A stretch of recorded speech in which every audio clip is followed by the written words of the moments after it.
The genetic code is not an immutable law. It is the most uncomfortable detail hidden inside modern biology. Because everything seems to prove the opposite. The same triplets work in a bacterium and in an elephant. The same rules produce coherent proteins. The idea of a fixed translation is so powerful that it feels inevitable. That belief is plausible for a simple reason. The cell cannot afford ambiguity. A ribosome that makes too many mistakes produces defective proteins. A defective protein triggers chain reactions. And a chain reaction, at the cellular scale, quickly becomes toxicity. On top of that, the genetic code appears beautifully elegant: 64 codons, 20 amino acids, 3 stop signals that say enough. It is a minimal grammar, stable and repeatable. If you change the meaning of a word, you expect broken sentences everywhere. And yet there is one constraint that makes this elegance unstable. Translation is not a printed dictionary. It is a physical competition between molecules. When the ribosome encounters a triplet, it does not read an abstract meaning. It senses who arrives first. It senses who binds more strongly. It senses how much transfer RNA is available for that codon. It senses how efficient the release factor is that should bring everything to a halt. In practice, the code is a probability so high that it usually feels absolute. But sometimes it is not. This is where a unicellular organism identified as oligohymenophorrhea sp. PL0344 enters the scene, a ciliate. Under the microscope, ciliates look almost theatrical, as though the cell were covered in a moving fur of tiny hairs. But their real strangeness is not aesthetic. It is genetic. In many ciliates, codon reading does not perfectly match the standard table taught as universal. The deeper reason is that these organisms possess unusual nuclear architectures and life cycles that sharply separate what must be preserved from what must be expressed. Within that separation, certain rules can change without immediately killing the organism. Not because it is easy, but because there exists a narrow path, an evolutionary corridor in which the cell remains alive while rewriting the way it reads itself. Place 0344 pushes that corridor to an exceptionally rare point. 2 codons that in countless organisms function as stops, signals that order translation to terminate, appear to have been reassigned to 2 amino acids. Not one, but 2 different ones. The codon TAA is interpreted as lysine. The codon tag is interpreted as glutamic acid. Only TGA remains a true stop. This is not a nuance. It is a change in punctuation within the text of life. It is like replacing 2 periods with 2 different letters and expecting the sentence to remain meaningful.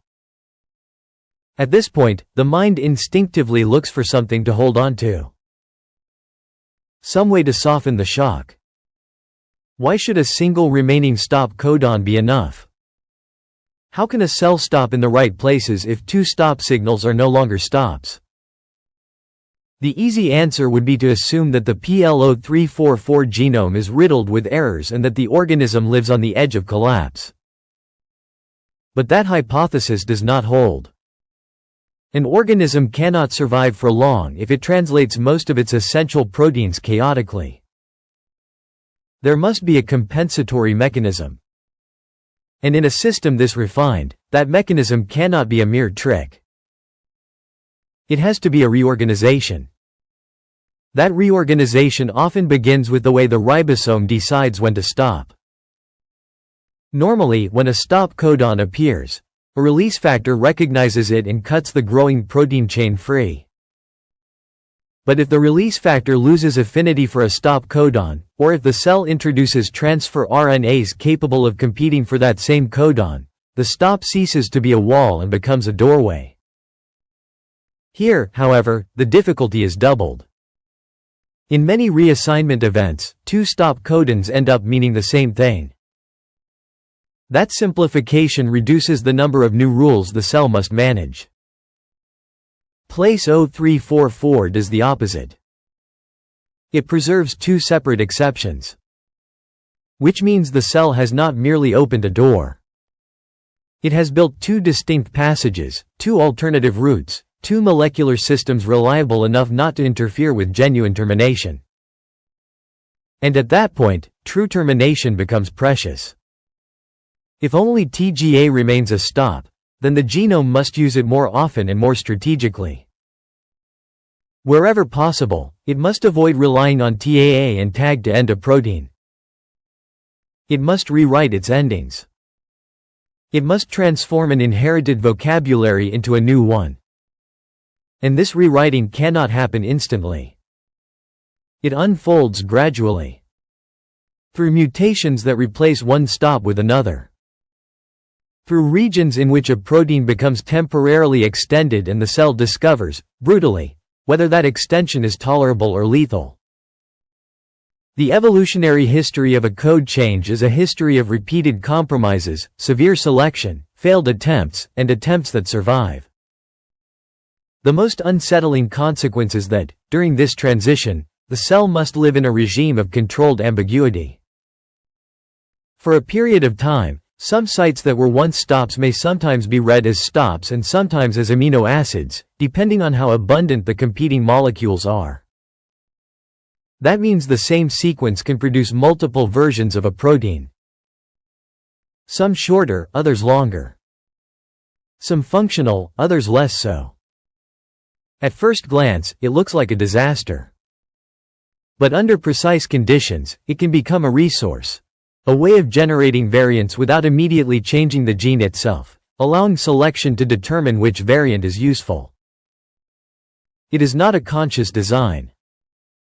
It is a window of possibility opened by the noise of translation.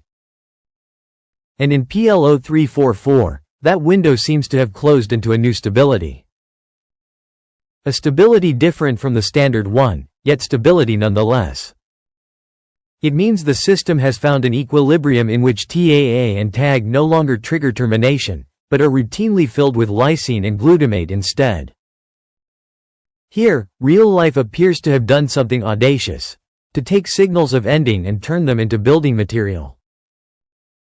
But it is not enough to say that those codons now mean two amino acids. The crucial point is understanding what changes, in practice, within proteins and in the way the genome itself can evolve. Because when two stop codons become two different amino acids, the entire landscape of possible mutations is transformed. And that leads to a question that lingers in the air, because the answer is not merely technical. It is almost philosophical. If the code can shift, then how stable is what we call universal, really? And above all, what happens to a gene when its punctuation stops being punctuation and becomes part of the speech itself? The first thing that happens is that certain protein endings are rewritten without changing a single letter in the gene. All it takes is a change in interpretation. An old stop becomes an added amino acid. A protein that once ended at a precise point can extend by one or several dozen amino acids, until the next available TGA. Sometimes that extension is neutral, but often it is not. An extension can introduce new electric charges, create a binding site, alter stability, change localization within the cell. And it does not need to be large to matter. Sometimes 5 or 6 amino acids in exactly the right place are enough to change a protein's fate. In an organism that reads TAA as lysine and TAG as glutamate, not all extensions are alike. Lysine and glutamate carry opposite properties. Lysine is positively charged, glutamate negatively charged. Which means those old stop codons do not simply become something, they become two distinct kinds of something. And the difference between them can have major structural consequences. A codon that was once a period can become a positive magnet or a negative one. It can attract or repel other regions of the protein. It can facilitate interactions with RNA, DNA, membranes, or other proteins. So the reassignment of two stop codons to two different amino acids is not just a genetic curiosity. It is a new chemical palette laid precisely where silence used to be. The second consequence is subtler. The statistics of tolerable errors change. In the standard code, a mutation that creates a premature stop is often devastating because it truncates the protein. In PL0344, a mutation that transforms an ordinary codon into TAA or tag does not create a stop. It creates lysine or glutamate. That changes the probability that a gene will be broken by a single mutation. In certain contexts, it could make the genome more robust against a class of errors that would be lethal in other organisms. But it introduces another danger. Termination now depends almost entirely on TGA, so a mutation that removes a final TGA stop can become more dangerous, because it extends the protein until the next TGA, which may lie far away. Fragility does not disappear. It shifts. At this point, it becomes impossible not to look at the translation machinery differently. Not as a neutral reader, but as an interpreter. Interpretation depends on who is present at the table. It depends on how many molecules of a particular transfer RNA the cell produces. It depends on the precision of release factors. It depends on the speed at which the ribosome moves along messenger RNA. If the ribosome moves too quickly, it can miss subtleties. If it slows down, it may give a rare competitor time to enter. And so the question changes shape. It is no longer, what is the meaning of this codon? It becomes, under what conditions is this codon interpreted one way or another? This is the point where the discovery of PL0344 becomes a practical problem for anyone studying genomes. Because when we analyze a sequence, we often translate it automatically using the standard table. We search for stop codons to define genes. If we see too many internal stops, we conclude that the gene is broken, a leftover, a pseudogene. But in an organism like PL0344, a sequence filled with TAA and tag is not necessarily broken. It may be perfectly functional, simply written in a different dialect. Which means part of molecular biodiversity may remain invisible because of an interpretive error. Not because the data are missing, but because we are using the wrong dictionary. And here a nearly vertiginous idea emerges. Modern biology has built an enormous archive of sequences. But a sequence is not yet meaning. It is a string that becomes meaningful only when we decide how to read it. If multiple codes exist, then that same archive contains texts written in different languages, mixed together, and we are forcing all of them through a single grammar. Most of the time it works. But the cases where it fails are precisely the ones that teach us something new about the flexibility of life. To understand how such a change is possible without destroying the organism, one has to follow the thread of natural selection step by step. It is unlikely that a code changes all at once. A more realistic path is one in which, at first, one of the stop codons is occasionally read as an amino acid, perhaps thanks to a mistaken transfer RNA that sometimes binds there. That rare reading might allow the survival of mutations that would otherwise be lethal. In a particular environment, that tolerance could become advantageous.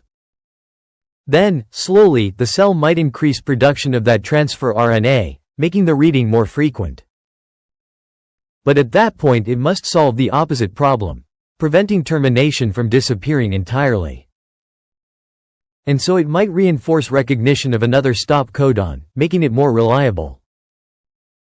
Every step reduces one risk and introduces another. The trajectory is a moving equilibrium. Place 0344 suggests that this moving equilibrium can arrive at a startling configuration. Two stop codons becoming two different amino acids.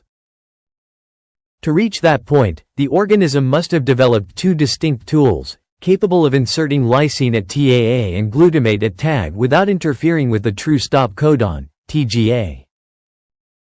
That implies a fine reorganization of the transfer RNA repertoire and of the factors controlling termination. And it also implies that the genome had time to adapt, distributing codons in ways compatible with the new reading. It is a coevolution between text and reader, between message and the machine that interprets it. And there is one final consequence, perhaps the most fascinating of all, because it touches the creativity of life itself. When a stop codon becomes an amino acid, space opens for new protein regions. Tails emerge that can become targeting signals, disordered regions that modulate interactions, small molecular hooks. A modification that appears to be only a detail of translation can become an accelerator of innovation. Not because the organism wants to innovate, but because suddenly its genome can explore forms that were previously forbidden by overly rigid periods. In the end, the lesson is not that everything is relative, or that the genetic code is arbitrary. The lesson is more precise and more unsettling. The genetic code is a historical compromise that usually remains stable because stability is advantageous. But in particular niches, along particular evolutionary lineages, that stability can be renegotiated. And when it is renegotiated, it is not just a table that changes. The entire map of possibilities changes, the range of things life can attempt without dying. In that sense, PL0344 is not a marginal curiosity. It is proof that translation is not a dogma. It is a system. A system that can be bent, provided the rest is rewritten accordingly. A system in which the word end can become a syllable. And in which the idea of universality, without us realizing it, had always been a mental shortcut, useful, often true, but never absolute. Life does not have a single way of reading. It has a dominant one, and then it has exceptions that seem impossible until you encounter them. And once you do, the manual you believed was unique stops being a manual. It becomes one translation among many. If you made it this far, it means you love curiosity as much as we do. If you enjoyed this journey, leave a like, write a comment, and subscribe to the channel. It is the best way to support what we do. Your presence truly makes a difference. Until the next exploration.